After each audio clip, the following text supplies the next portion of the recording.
हमारे खिलाफ तो पूरी हुकूमत रहती है, हम उनसे डटकर भिड़ते हैं, हम उनसे अल्हम्दुलिल्लाह आज तक डरे नहीं। तो आप किस खेत की मूली है? जब तक अच्छे रहे तो अच्छे, वरना मौसम बिगड़ गया तो फिर हमें कहना नहीं भैया। फिर उनको ये बोल देना कि शाहरुख खान का एक डायलॉग है, हम जरा से शरीफ क्या हुए तो सारी दुनिया बदमाश हो गई। तमाम के तमाम पूरे के पूरे एक साथ मिलकर आज मजलिस के पीछे पड़े हुए हैं। मजलिस ने नहीं जीतना चाहिए, इम्तियाज जलील ने औरंगाबाद से नहीं जीतना चाहिए। शिवसेना, भारतीय जनता पार्टी, राष्ट्रवादी कांग्रेस, महाराष्ट्र में हुकूमत इनकी, तीनों के तीनों पार्टियां एक साथ मिलकर आए, करोड़ों रुपया पानी की तरह बहाया सिर्फ इस इरादे से कि इम्तियाज जलील अगर हार गया तो महाराष्ट्र के अंदर मजलिस को बहुत बड़ा झटका लगेगा। उन्हें क्या पता था कि हारने के बाद भी अल्हम्दुलिल्लाह कभी महाराष्ट्र आओ हार किया। महाराष्ट्र आओ तो तुम्हें समझेगा आएगा कि हम हारने के बाद भी अल्हम्दुलिल्लाह हमारा जलवा कैसा है। ये अल्लाह का लाख लाख शुक्र है कि जिस पार्टी के बारे में कहा जाता था कि बैरिस्टर असदुद्दीन अवैसी हैदराबाद का एकलौता एक एमपी मेंबर ऑफ पार्लियामेंट, और ये जिंदगी भर एक ही रहेगा, एक से दो नहीं होगे। लेकिन आप लोगों की दुआओं का नतीजा है कि 2019 से 2024 की लोकसभा के अंदर बैरिस्टर असदुद्दीन अवैसी साहब अकेले नहीं थे, उनका भाई इम्तियाज जलील भी उनके साथ जाकर बैठा था उसमें। मैं जब गया था बड़ी तकलीफ हो रही थी भाजपाइयों को। तकलीफ इस बात की हो रही थी कि बोल रहे थे कि ये 6.5 फीट का शेरवानी दाढ़ी टोपी वाला शख्स अकेले हमको उधेड़ देता है, और अब ये दूसरा आया है तो ये भी कुछ कम नहीं बोलता है। आप सभी लोगों का तहे दिल से शुक्रिया अदा करता हूं कि अल्हम्दुलिल्लाह इतनी बड़ी तादाद के अंदर आप लोग यहां पर आए। अभी जब मैं नमाज पढ़ने के लिए जा रहा था तो मौलाना साहब ने एक बात कही, जो बात तमाम नौजवानों के लिए बहुत मायने रखती है और बहुत गौर से आपको ये बात समझना है। मौलाना साहब मस्जिद के गेट पे खड़े रह के ये कह रहे थे कि आओ नमाज पढ़ने के लिए, क्योंकि जो कुछ भी होगा वो नमाज से ही होगा। तो मेरे भाइयों, इलेक्शन आएंगे, इलेक्शन जाएंगे, कोई हारेगा कोई जीतेगा, लेकिन हमें जो भी मांगना है हमें अपने रब से मांगना है। यकीनन हम एक ऐसे वक्त से गुजर रहे हैं जहां पर हर एक के निशाने के ऊपर मैं और आप है, हर एक के निशाने के ऊपर हमारी मस्जिदें हैं, हमारी इबादत गाहें हैं। ये मुल्क बड़ा खूबसूरत मुल्क, दुनिया में इतनी ज़्यादा ज़बानें, इतने ज़्यादा पहनने के अलग अलग तरीक़े, खाने पीने के अलग तरीक़े, यही इस मुल्क की खूबसूरती थी। लेकिन आज पिछले 10-15 सालों के अंदर इस मुल्क के अंदर जो नफरतों का बाजार गर्म किया जा रहा है, जाति जाति, धर्म धर्म के नाम के ऊपर, मजहब के नाम के ऊपर लोगों को कैसा बांटा जा रहा है, ये हर रोज आप देख रहे हैं। और ऐसे हालात के अंदर अगर हमारी आवाज उन ऐवानों तक नहीं पहुंची जहां पर हमारे और आपके आने वाले मुस्तकबिल के फैसले लिए जा रहे हैं, तो एक सवाल ये पैदा होता है कि क्या हम सिर्फ एक रबर स्टैम्प की तरह बन गए हैं कि हर 5 साल के बाद कोई ना कोई आता है, नए नए वादे करके चला जाता है, नई नई खस्में खाकर चला जाता है, और हमारा और आपका काम क्या रहता है? तो हमने सिर्फ जाना, वोट करना, और क़यादत उनकी रहेगी, नेता वो बनेंगे, लीडर वो बनेंगे, और हम सिर्फ दरी बिछाने का काम करते रहेंगे। हमने जब से बैरिस्टर असदुद्दीन अवैसी साहब को हमने देखा है, समझा है, एक बात तय है कि अगर स्टेज के ऊपर राहुल गांधी बैठेगा, अगर स्टेज के ऊपर तेजस्वी यादव बैठेगा, शरद पवार बैठेगा, मुलायम सिंह बैठेगा, तो एक कुर्सी और रहेगी। उस कुर्सी के ऊपर मेरा भाई, मेरा कायद बैरिस्टर असदुद्दीन अवैसी भी बैठेगा उसमें। लेकिन ये तमाम सियासी पार्टियों ने तय किया है, कभी हमको डराया जा रहा है कि अगर हमें वोट नहीं देंगे तो भाजपा चुनकर आ जाएगी, कभी डराया जा रहा है कि शिवसेना जीतकर आ जाएगी।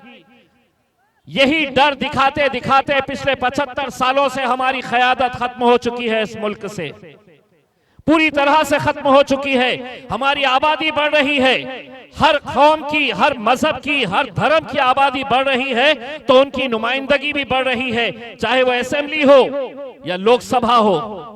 आपको हैरानी होगी ये सुनकर, शर्म आती है मुझे ये कहते हुए, कितने ऐसे राज्य हैं जहां से एक भी मुस्लिम मेंबर ऑफ पार्लियामेंट चुनकर नहीं आता है। एक भी इसलिए नहीं आता है कि कोई पार्टी टिकट ही नहीं देती है। महाराष्ट्र एक भी नहीं, मध्य प्रदेश एक भी नहीं, गुजरात एक भी नहीं, राजस्थान एक भी नहीं। सवाल यह पैदा होता है मेरे भाई, क्या इतनी बड़ी हमारी आबादी, इतनी बड़ी हमारी कौम, और हम सिर्फ आज एक रबर स्टैंप बनकर रह गए हैं। लेकिन एक बात अब अच्छी तरह से सुन ले, इतने सालों तक बारात जब आती थी तो घोड़ी होती थी, और उस घोड़ी के ऊपर दूल्हा कोई और बैठकर आता था, और हमारा काम उस घोड़ी के सामने नाचने का हुआ करता था। अब हम इनको ये पैगाम दे रहे हैं, अब शादी होगी, घोड़ी भी आएगी, और दूल्हे हम ही बनने वाले हैं। हम ही अब दूल्हे बनेंगे, और इंशाल्लाह वो वक्त आया है कि अब तुम्हें नचाएंगे, इंशाल्लाह बहुत अच्छे तरीके से नचाएंगे। वैसे भी आपके नेता का डांस देखा हूं मैंने, अभी बहुत अच्छा डांस कर रहा था, नाच। इलेक्शन के बाद तुझे समझ में आएगा, वो तमाम सियासी पार्टियों को समझ में आएगा जो इकट्ठा हो गए हैं, जो इकट्ठा होकर ये मंसूबा बना रहे हैं कि हम में से कोई भी जीते, कोई भी हारे चलेगा, लेकिन मजलिस ने जीतना नहीं चाहिए, ओवैसी ने बिहार के अंदर जीतना नहीं चाहिए। ये तमाम सियासी पार्टियों की साजिशें हैं, और ये मैं इसलिए कह रहा हूं, पूरी जिम्मेदारी के साथ इसलिए कह रहा हूं कि इनकी साजिश का शिकार मैं भी हुआ हूं। ये अल्लाह का लाख लाख शुक्र है कि जिस पार्टी के बारे में कहा जाता था कि बैरिस्टर असदुद्दीन अवैसी हैदराबाद का एकलौता एक एमपी मेंबर ऑफ पार्लियामेंट, और ये जिंदगी भर एक ही रहेगा, एक से दो नहीं होगे। लेकिन आप लोगों की दुआओं का नतीजा है कि 2019 से 2024 की लोकसभा के अंदर बैरिस्टर असदुद्दीन अवैसी साहब अकेले नहीं थे, उनका भाई इम्तियाज जलील भी उनके साथ जाकर बैठा था उसमें। मैं जब गया था बड़ी तकलीफ हो रही थी भाजपाइयों को। तकलीफ इस बात की हो रही थी कि बोल रहे थे कि ये 6.5 फीट का शेरवानी दाढ़ी टोपी वाला शख्स अकेले हमको उधेड़ देता है, और अब ये दूसरा आया है तो ये भी कुछ कम नहीं बोलता है। डट के बोलते हैं, इसलिए बोलते हैं कि ये मुल्क जितना हर जाति धर्म और मजहब के लोगों का है, उतना ही इस मुल्क के ऊपर इख्तियार मुसलमानों का है। इसीलिए मैं शराफत से नहीं, जो भाषा उनको समझ में आती है वो भाषा में जब बोलता हूं तो बड़े तिलमिला जाते हैं। आओ मीडिया वाले भी बहुत सारे आए हुए हैं, करो रिकॉर्ड। इंतजार में रहते हैं हम कौन सा भड़काऊ भाषण करने वाले हैं। तो आप सुनो, ये पैगाम इस मुल्क के अंदर जिसकी हुकूमत है, नरेंद्र मोदी साहब, कोचा धामन की आवाम की तरफ से, मेरी इन माओं बहनों और बुजुर्गों की तरफ से आपको मोदी जी एक पैगाम दे रहा हूं। जरा अच्छी तरह से कान खोल के सुन ले। ये मुल्क तुम्हारे, अम्मा, ये मुल्क तुम्हारे, बस उन्हें तकलीफ इसी बात की होती है। और अब वो ये समझेंगे, ये रिकॉर्ड करने वाले तो रिकॉर्ड कर लिए, अब हमारे विरोधी है वो बोलेंगे कि इम्तियाज जलील ने बोला उसके बाप का नहीं है, उसके बाप की जागीर नहीं है। मैंने कहाँ बोला? मैंने तो आधा बोला, आधा ये लोगों ने बोले है करके। आधे आधे के अंदर न मेरे ऊपर कुछ होता ना तुम्हारे ऊपर कुछ होता। हमको भी समझ में आ गया है कि कहां पर कितना बोलना है, कैसा बोलना है करके सब समझ में आ गया है करके। मेरे भाई, न जाने इस जमीन से मुझे जाती तौर के ऊपर क्यों इतनी मोहब्बत है। पिछले बार 5 साल पहले असद साहब ने मुझे कोचा धामन की जिम्मेदारी दी थी। इस बार मुझे वो कहीं और भेजना चाह रहे थे। मैंने खुद ने असद साहब से ये कहा था कि असद भाई, कोचा धामन की इस जमीन से, इस सरजमीन से मुझे मोहब्बत है और मैं दीवानों की तरह इनसे मोहब्बत करता हूं। इसीलिए आप कोचा धामन की जिम्मेदारी मुझ पर दीजिए।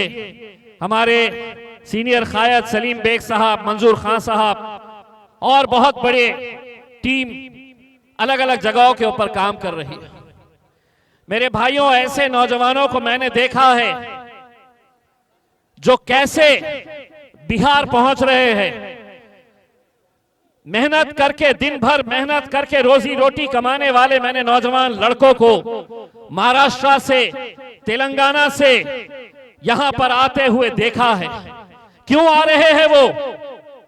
कोई लखपति करोड़पति नहीं है कि प्लेन में बैठ के आ गए यहां पर प्रचार कर रहे।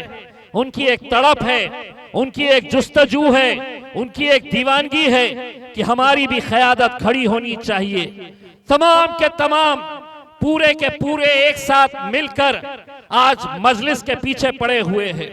मजलिस ने नहीं जीतना चाहिए, इम्तियाज जलील ने औरंगाबाद से नहीं जीतना चाहिए। शिवसेना, भारतीय जनता पार्टी, राष्ट्रवादी कांग्रेस, महाराष्ट्र में हुकूमत इनकी, तीनों के तीनों पार्टियां एक साथ मिलकर आए, करोड़ों रुपया पानी की तरह बहाया सिर्फ इस इरादे से कि इम्तियाज जलील अगर हार गया तो महाराष्ट्र के अंदर मजलिस को बहुत बड़ा झटका लगेगा।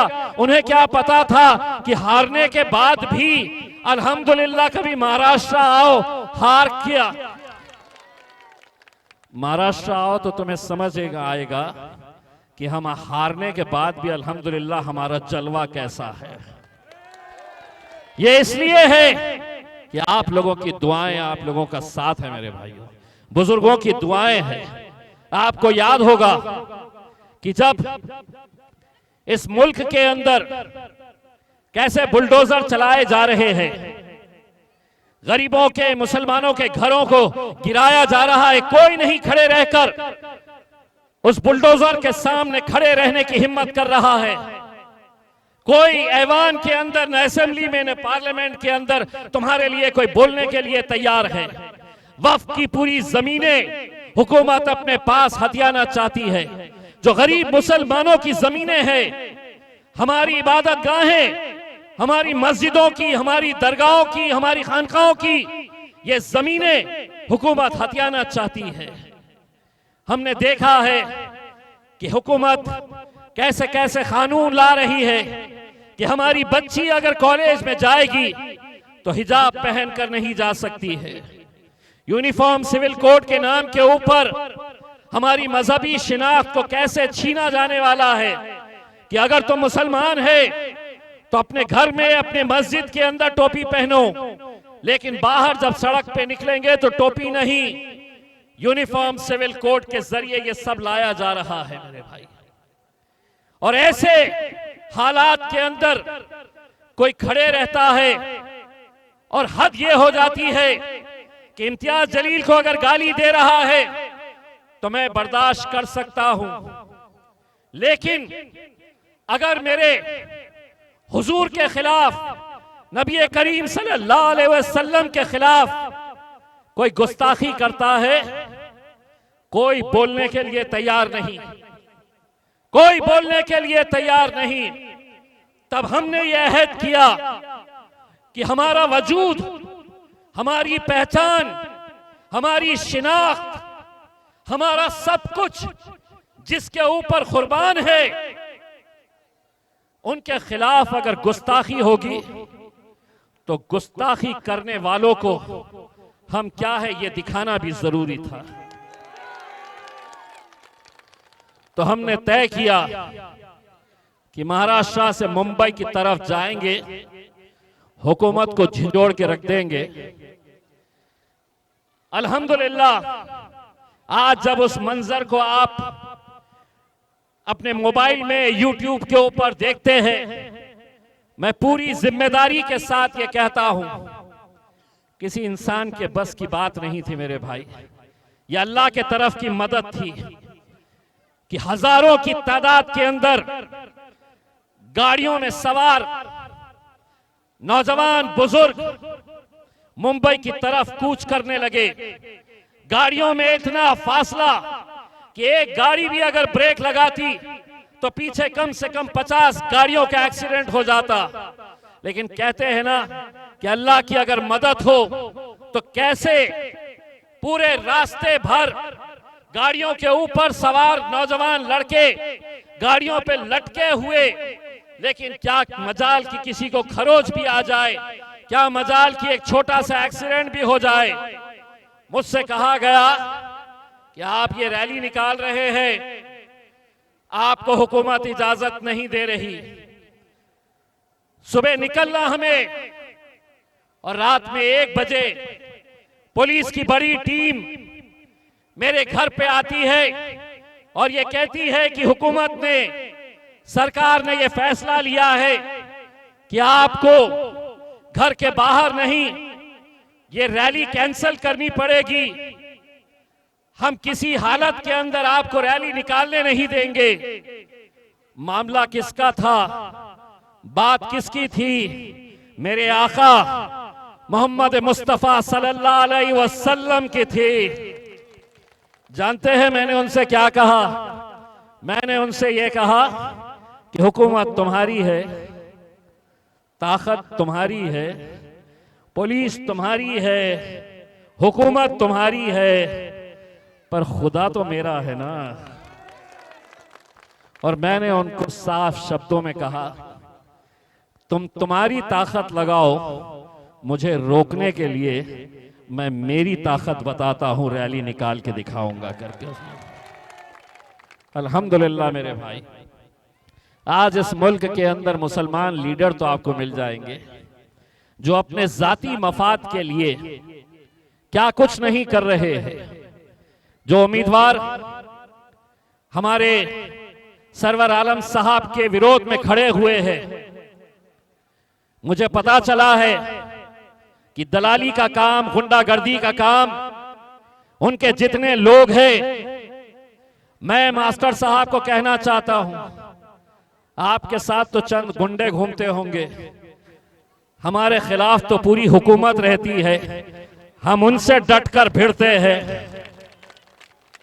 हम उनसे अल्हम्दुलिल्लाह आज तक डरे नहीं। तो आप किस खेत की मूली है? जब तक अच्छे रहे तो अच्छे, वरना मौसम बिगड़ गया तो फिर हमें कहना नहीं भैया। हाँ? फिर उनको ये बोल देना कि शाहरुख खान का एक डायलॉग है, हम जरा से शरीफ क्या हुए तो सारी दुनिया बदमाश हो गई। ये अच्छी तरह से समझ ले मेरे भाई, एक एक वोट बहुत मायने रखता है, एक एक वोट की कीमत क्या होती है आपको समझना होगा। आज इस मुल्क के अंदर नरेंद्र मोदी की अगर हुकूमत पिछले 3 टर्म से आ रही है तो उसकी सबसे बड़ी वजह यह है कि एक कोई गुजराती आदमी, रोजगार के लिए, नौकरी के लिए अमेरिका गया हुआ है, लंदन गया हुआ है, कनाडा में है, ऑस्ट्रेलिया के अंदर है, वो इलेक्शन के दिन टिकट खरीद के अपने पूरे परिवार के साथ आता है, यहां पर भाजपा को, नरेंद्र मोदी को वोट डालकर वो दूसरे दिन वापस चला जाता है। और हम हैं कि पोलिंग बूथ करीब में है, लेकिन हमारी सोच कि नहीं, अगर मैंने नहीं दिया तो क्या होगा, इतने सारे लोग तो लगे हुए हैं, कौन जाकर लाइन में खड़े रहेगा। मैं मेरी माँ और बहनों से हाथ जोड़कर ये अपील कर रहा हूं, ये जो जितने लड़के हैं, आपके शौहर है, इलेक्शन के दिन सुबह उठेंगे ये और रोजमर्रा की तरह बोलेंगे चाय बनाओ, तो बोलना चल पहले जाके पतंग को वोट करके आ तो चाय दोगी। उस दिन चाय नहीं देना। हाँ, हंसिए मत, आपको भी नहीं मिलने वाली है चाय, बेफिक्र रहिए। पहले आप वोट डाल के आइए, फिर नाश्ता चाय जो खिलाना है भरपूर खिलाइए उन्हें। बस 11 तारीख के दिन आपको किस पे मोहर लगानी है? पतंग उड़ाते कैसा? बस एक बात आप समझ लें कि 11 तारीख के दिन सिर्फ आप लोग वोट करेंगे, लेकिन सारा हिंदुस्तान आपके लिए दुआ करेगा मेरे भाई, आपकी कामयाबी के लिए दुआ करेगा इंशाअल्लाह। 14 तारीख के दिन ये जश्न सिर्फ कोचा धामन या बिहार की वो सीटें नहीं जहां पर मजलिस ने अपने उम्मीदवारों को खड़े करी है, हम अपने शहर के अंदर भी जश्न मनाएंगे। हिंदुस्तान के हर उस शहर के अंदर जहां पर मजलिस को और असदुद्दीन अवैसी साहब को चाहने वाले लोग हैं, उन्हें भी जश्न मनाने का मौका आप लोगों को देना होगा मेरे भाई, आप लोगों को देना होगा। हमने अरे गैरे हर एक का साथ दिए हैं, इस बार मजलिस का साथ आपको देना है। एक सरवर आलम साहब जीतेंगे, एक एमएलए, लेकिन आपको मालूम है कि उसका असर क्या होता है? उसका असर यह होता है कि जीत सरवर आलम साहब को मिलेगी, लेकिन बोलने की ताकत अख्तरुल ईमान साहब की बढ़ेगी इंशाअल्लाह, लड़ने की हिम्मत अख्तरुल ईमान साहब की। और सबसे बड़ी बात, जब पार्लियामेंट के अंदर मीडिया वाले असद साहब को देखकर आएंगे तो असद साहब का भी सीना चौड़ा होना चाहिए कि कोचा धामन की आवाम ने मेरा साथ दिया है करके। उसमें मेरे भाई, मैं आप लोगों से यह अदबन गुजारिश कर रहा हूं, हम बिखर जा रहे हैं, हम बढ़ जा रहे हैं, हम बिक जा रहे हैं। इलेक्शन के वक्त मुझे मालूम है कैसे कैसे हथकंडे अपनाए जाते हैं। जिसके पास हराम की दौलत है, बेईमानी की दौलत है, वो ये समझता है कि मैं जाऊंगा इलेक्शन से 2 दिन पहले, 3 दिन पहले ये नौजवानों में पैसा बांटूंगा, इन्हें खरीद लूंगा। लेकिन उनको कहना चाहता हूं, मास्टर साहब, पैसा कितना भी हो जेब में, बाजार आपके पास भरा हुआ है, कितना भी हो पैसा, कभी आपने सुना है कि उन पैसों से जाकर बाजार से शेर के बच्चे खरीदे जा सकते हैं? बिकने वाले अगर है तो हां, कुत्तों को भी मार्केट सस्ती है। अच्छी अच्छी ब्रीड के कुत्ते अगर पैसे देकर आप खरीदना चाहे तो खरीद सकते हैं, लेकिन मैं दावे के साथ कहता हूं कि कोचा धामन का एक भी मेरा नौजवान ऐसा नहीं है जो पैसों से बिकने वाला, क्योंकि अल्हम्दुलिल्लाह ये शेर के बच्चे हैं। और बिल्कुल इलेक्शन के दिन शेर बन के बाहर निकलना इंशाअल्लाह। बहुत आते चिल्लर चालर छोटे मोटे, इनको कैसा संभालने का है ये सब समझ जाएगा इंशाअल्लाह। बस आप लोग निकलिए, आप लोग वोट करिए और मजलिस को कामयाब करिए। बस इसलिए बस जाते जाते वो बात जिसने पूरे हिंदुस्तान ही नहीं बल्कि दुनिया के कई मुस्लिम ममालिक में जिसकी चर्चा हुई, वो नारा मैं आपके साथ लगाना चाहता हूं, और वही नारा सुनकर इनके पेट में तकलीफ हो जाती है। तेरा मेरा रिश्ता क्या, तेरा मेरा रिश्ता क्या, दोनों हाथ ऊंचा करके, तेरा मेरा रिश्ता क्या, अरे तेरा मेरा रिश्ता क्या। बहुत बहुत शुक्रिया। वाखिर दवाना अल्हम्दुलिल्लाह। पतंग निशानी है 5 नंबर पे।